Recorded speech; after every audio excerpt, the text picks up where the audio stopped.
Welcome back into the channel, everybody. A long-awaited, long-anticipated return. We are about to do it. Adam, name brand off-brand. Name brand off-brand is back, baby. Back. Hey, could you say a heater, though? When I was pulling this up, trying to figure out, like, who's a good name brand off? We haven't done it for a couple of years. We had to come back. Let me hit you right in the kisser. CJ Stroud versus Tua Tagovailoa. Mike has been excited. I've been pushing the train for CJ Stroud's overpriced, but it feels like Mike's very happy as an Iowa person to be just shredding CJ Stroud. But like Mike, let's go to a guy that is awfully hated in the Dynasty community, passing outlier in Tua Tagovailoa. I think they both fit that category. If you've been following the channel, you followed my solo, you followed 4DHS, you'll know that we talked about passing versus rushing outliers as far as elite, and the next group of elite quarterbacks comes. Both these guys fall into the exact same category as far as I'm concerned. Passing outliers. Just to give you a visual, Fiji, members mark. It's water. End of the day, all right? It's water. I might even lean to the members mark on the taste. Fiji's got a very unique taste, but let's talk about the difference in price versus the difference in what they actually do for you. People want to know for best ball lineup purposes, spike weeks. Last year, Tua had 3 of them. CJ Stroud had 2. Above average weeks at the position, CJ Stroud did get the edge. He got the 10, Tua got to 9. Howbeit, we did have an extra 2 weeks where we did not see CJ Stroud because of injury. Right. He was out for 2 weeks ago. Their combined score on their best ball spike weeks sheet, 12.99 to a 12.66 for CJ Stroud. 2 guys performed spike weeks, consistency weeks. What's the WoRP say? How close were they on WoRP? What was the difference between the 2? So using a vanilla league 4-point for passing touchdown, same league we've been using for the framework of quarterbacks, right? Quarterback 9, 1.378 versus quarterback 8, 1.44.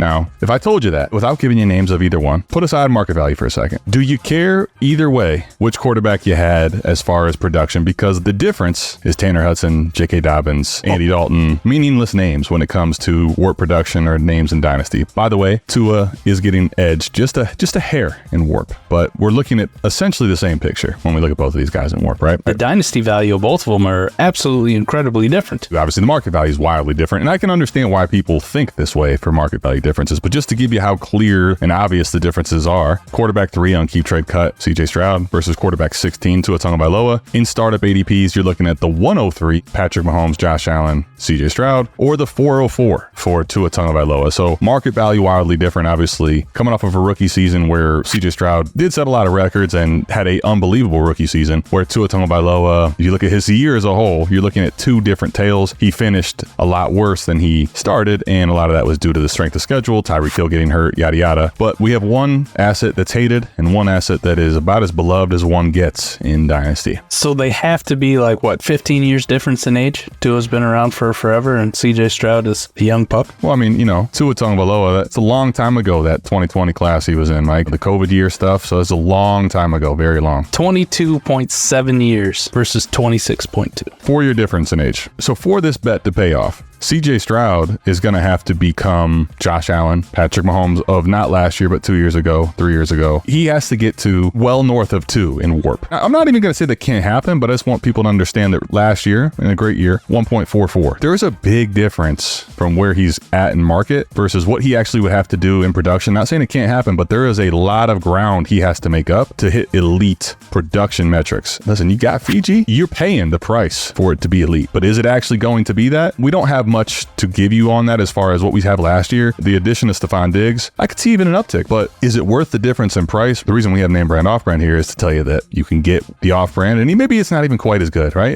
It is the off brand, but for the price, I'm buying the off brand every time. So one of them has to be made like somewhere that's upscale, right? Like the Fiji. It's got to be in a fancy place. Crazy to think that both of these offenses, and if you had to put them on paper, which offense you'd rather have, I think most people would lean Miami. Even though I have heard the debate, they're going to regress. The NFL team's going to figure them out. How come we don't ever say anything about that with the Texans? I would like to believe that Stroud got close to max out of the weapons he had last year. I mean, listen, nothing against these guys, but they all had tremendous years being attached to CJ Stroud. But even if you argue very strongly for the Texans, let's not act like Miami's a slouch offense. This offense is tremendously talented. Tyreek Hill, if he stays healthy, we could be looking at Tua even getting better than he was last year. Very well could be. Down the stretch, Tua kind of trailed off a little bit when Tyreek was out. Tyreek was chasing and was on pace to hit that 2,000-yard receiving mark until that turned ankle, which ruined a lot of fantasy seasons. Yeah, unfortunately. unfortunately, some of mine for sure. Let's talk about a quarterback framework, though, Adam. Passing outliers. Talked about it just for the next tier because neither one of these guys hit elite. And based on last year, show if you watched on Monday, neither one of these guys hit the next tier, right? That was reserved for Jordan Love, Patrick Mahomes, Brock Purdy, etc. Passing outliers, on average, for the last 5 years, to even hit that next tier, Adam, need to throw for 4,500 yards. How many yards did Tua throw for last year? 46.24. Passing touchdowns, need to throw for 32.79. How many did Tua throw last year? 29. So below it. Hence why he didn't finish there, but very, very close. One you could wrap your brain around. Rushing yards, they still need to put up 229 yards on the ground and 2.36 rushing touchdowns. Tua did almost nothing. 74 rushing yards, no touchdowns on the ground. What about CJ Stroud? He did miss a few games. Did he come close, though? Did he throw for 4,500 yards?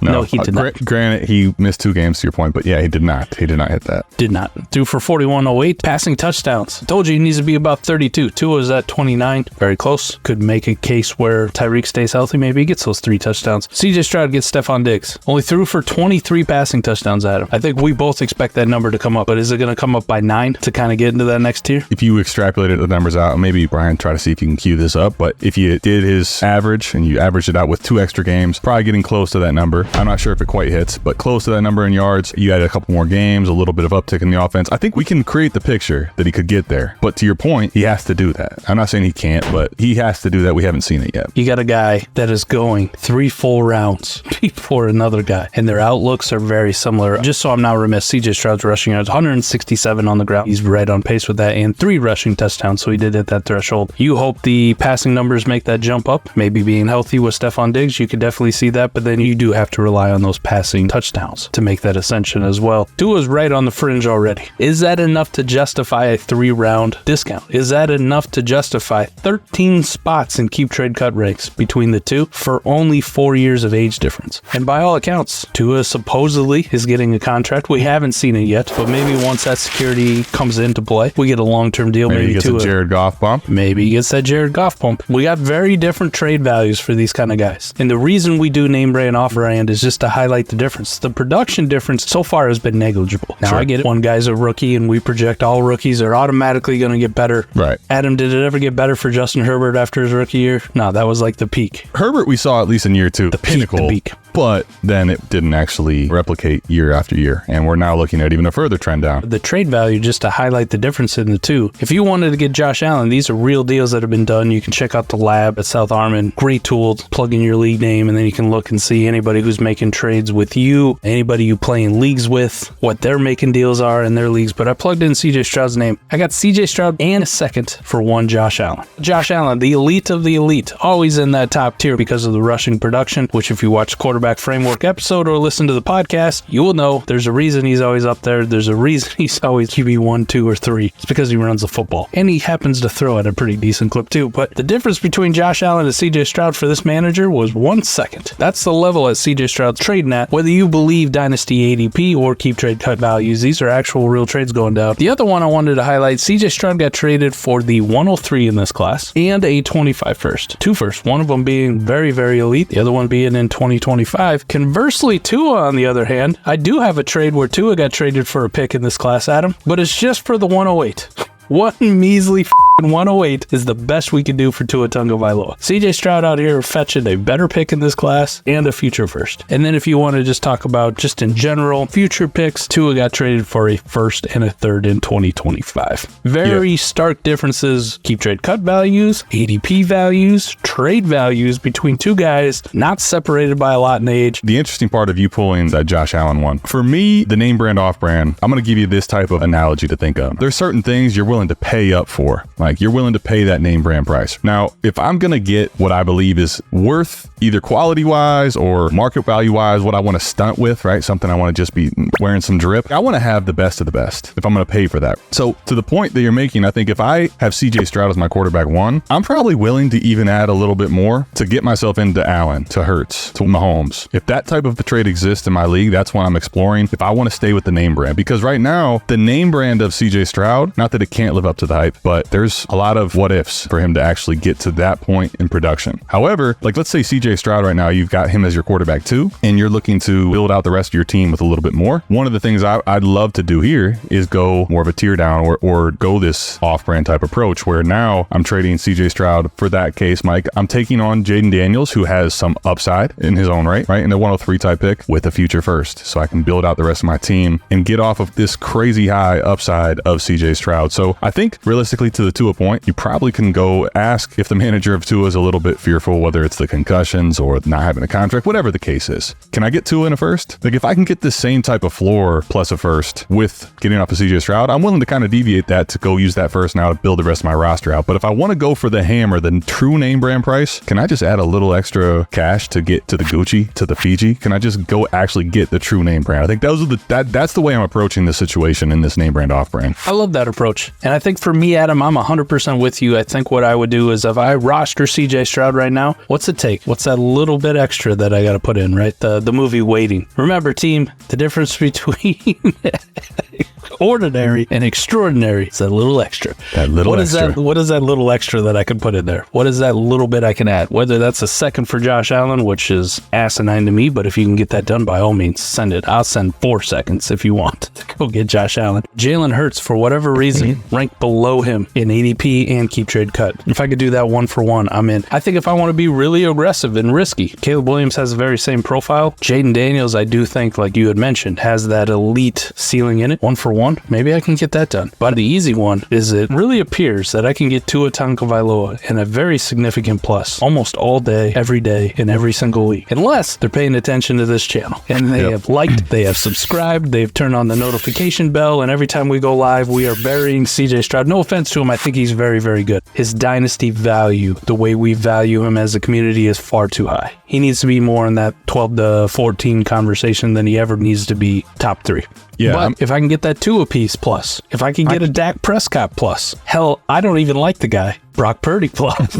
Brock Purdy plus might be the play too. I think the other great one is if you don't buy into this, Dak Prescott's too old at 30 years old at the quarterback position. I mean, can you get? I bet you right now you could definitely get a Dak in a first, or some people that will pay first and a second, something crazy astronomical. I'm looking at a league here. In this league, Tua actually was ahead of CJ Stroud last year in WoRP. 6-point passing touchdown league? 1.716 versus 1.688. But if I want to make the jump, can I forego age to get Dak Prescott at 2.457, which for the record is basically the same picture as Lamar, as Jalen Hurts, as Josh Allen. Those guys are 2.477, 2.577, 2.659. So I think Mike, Dak and Tua, different ways I'm approaching that, right? Like with Tua, I got this safe floor with still some upside sprinkled in, but I get to stay in the 26 range. If I'm really not worried about age and I'm willing to go for the jugular, let me take on the age of Dak Prescott, get that first. So I think a lot of different ways you could do it, but if I can de-risk and stay in the name brand, let me just go ahead and do that. But if I want to get off of this name brand price and I'm comfortable with the off brand, drinking this Members Mark water, going down to Tua, give me Dak, give me some of these guys with some very safe floor and high upside as well. Love it. And the last thing I'll say before we bounce out of here too, if I don't have a brand, I don't have CJ Stroud or I don't have Tua Tagovailoa, but I'm building a dynasty team, I can give very similar production to CJ Stroud. I can really sure up that quarterback too, or maybe for you, if you're built correctly, your QB1 in your league with one Tua Tagovailoa, with that off brand, with that not quite the Beats headphones, but the next best nobody's gonna know. It might even be those fake ones where they put the fake B on the side, like maybe a peel off. They work the exact same. It's a Timu. It's a DHK. It's the same thing. Just go ahead and get you one of those. Tifu. You remember when Wish was a thing? Yeah, maybe Wish. It's that Wish.